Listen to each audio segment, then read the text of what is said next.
So my daughter told me that I have this thing called millennial pause. If you don't know what it is, look it up. You might have millennial pause and you might not even know it. My name is Shunte-Lei. Thank you for watching. And today I want to talk to you guys about some books that I'm reading and some books that I plan to read when I'm done with the books that I have going on currently. So let's get right into it. So the first book that I want to share with you guys is called Tomboy Bride by Harriet Fish Backus. Harriet Fish Backus is married to George Backus, an essayer. And originally she is from California, and this book is all about her journey and her exploring life working in the mines. I'm not familiar with this, which is really awesome because if you've been watching for any period of time, like all 25 of you, then you know that I'm in a neighborhood book club and we meet every few months. No stress. We just get together and it's kind of more like, it reads more like a social event, which that's what book clubs are, right? It's like an excuse to get together and eat fun snacks and drink cool drinks, right? But, under the guise of we're going to talk about this book. But my book club, the one that I'm a part of, it's not like officially a book club. We're just some ladies who like to get together and talk about stuff that we've read. And a lot of the book choices that we have taken up so far have been really, really good, really insightful. And not just for the sake of reading, but I've really learned a lot of things. Reading both fiction and nonfiction. And I think it's pretty amazing what you can learn reading fiction books. And I would say, especially historical fiction, we've read a few historical fiction books, and I am floating off topic. So this is our most recent pick, and I haven't started it yet because our meeting is not until the next few weeks.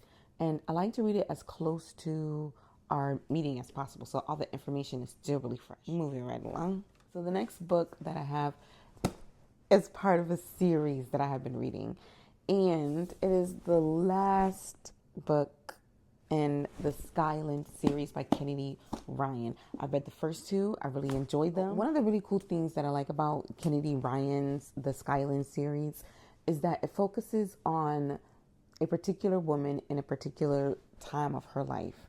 And these three women are friends, and they have their life together and they have their life separately.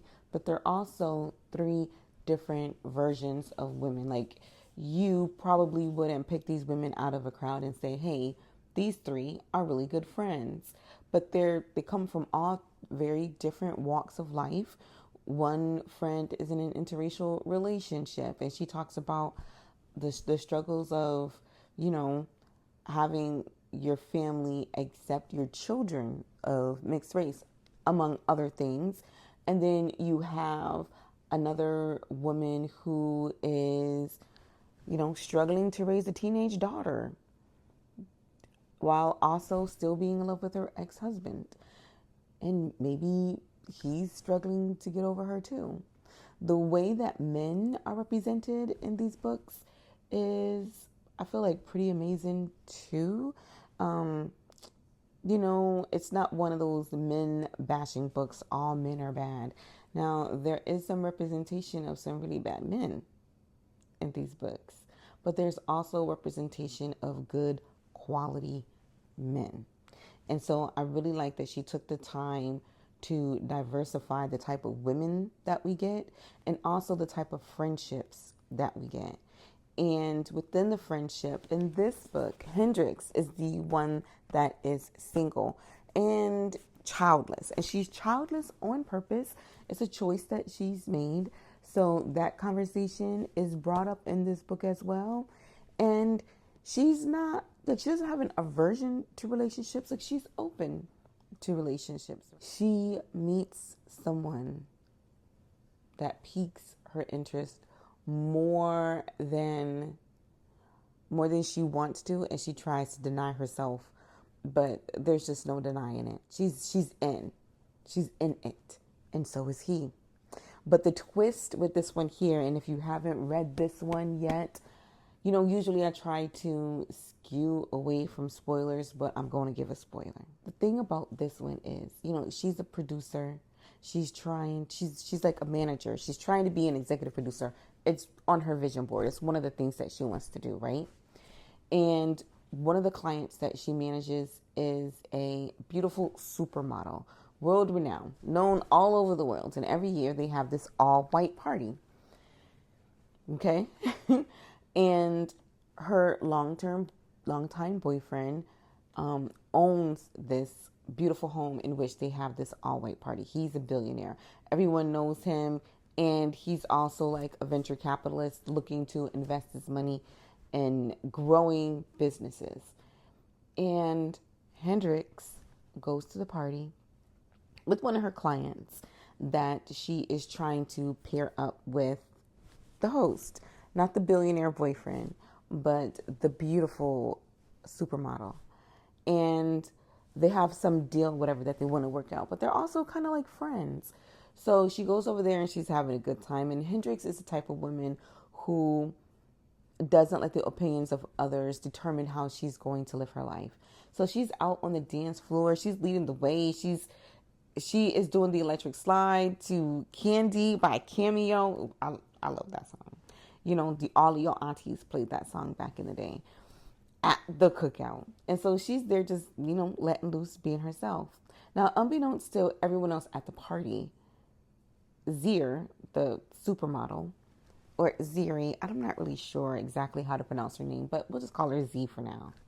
So she and Maverick, the love interest of the novel, are no longer a couple, but no one knows this, and it won't become public knowledge until later. To make a very, I guess, like messy and long situation really, really short, Hendrix and Maverick meet each other. But at the time of their meeting, they don't know the identity of the other. And there is some serious energy between them. There's magnetism. They're being drawn toward each other. And then something kind of dramatic happens that causes them to even draw closer. But once they realize that they are connected by way of Z, the beautiful supermodel, they, that they are, not going to pursue each other romantically. They don't disclose this to each other, but they've already made this up in their minds that that's what they're going to do. And, they try, but there's just something about the other that continues to pull and draw them in. So Hendrix has like a nonprofit that she started with some friends from college and a mentor. And she is talking about her nonprofit to Maverick, and he's curious. He wants to invest. And so they schedule a time where he's able to come out to a showcase and see, what he could possibly be investing in. And I'm going to make note of this last scene, and then I'm just going to leave it there, and then you guys have to go and read it for yourselves.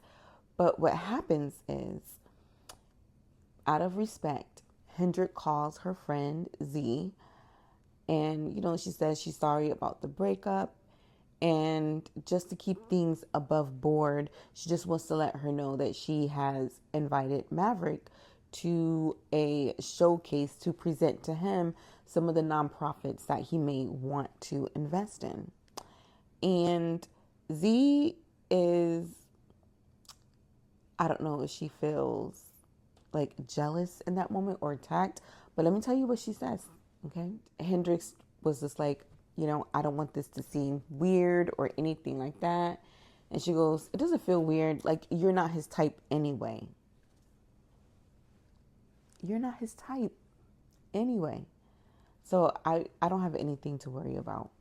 And so Hendrix is just like, because, Hendrix is not a shy woman. She's not rude either, but she does not shy away from her feelings, and she knows how to tactfully put you in your place.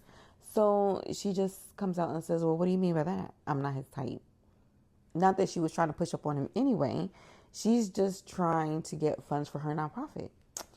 And her friend is just like, oh, I didn't mean anything by it. It's just that I've known him for so long. We've dated for so many years and I know what he likes. And basically, you're not it. So Hendrix just brushes it off and she keeps things very professional because she is determined to keep her relationships professionally and otherwise intact. And so she continues on in a professional manner while she's dealing with Maverick. And I will just keep it right there. If you want to know what else happens between Hendrix, Maverick, Z, then I say go ahead and start reading the Skyland series if you haven't already. Yasmin, Soledad, and Hendrix appear in all three novels, and they all play a very poignant role in each one. Maybe not a very significant role in each book, but they're present. And if you've read any other Kennedy Ryan books, you are going to see some familiar characters kind of creep up in here. One right off the bat is Grip, okay? And I will just leave it there. And it's kind of like if you know type of thing. Like if you read a Kennedy Ryan book, then you know. Another cool thing about this book and about all of these books in the Skyland series is that it comes with recipes. So there are a lot of, not just that, it comes with a playlist. Okay, I'm not even gonna show you. Okay, you're gonna have to just open it up. But here's the weird thing. Before I knew that this playlist thing was back here, I was making a playlist of my own because there are songs that are mentioned in here, and I find myself taking notes, and I was like, ooh, let me write this down so that I can make my own playlist or whatever. I'm also a foodie, and I like to eat, and I like to try new recipes and stuff like that. And so I was taking note of like all of the recipes and things that are mentioned, but you don't have to do that either because there is a recipe book in the back of the book. So when you get this book, you're not just getting, a tale of like, friends to lovers type of situation, but you're also getting a playlist. You're also getting a recipe book. Now I haven't looked at all of these recipes, but the drink list, like a golden Cadillac, have you ever had one? I haven't. Okay. Moving right along.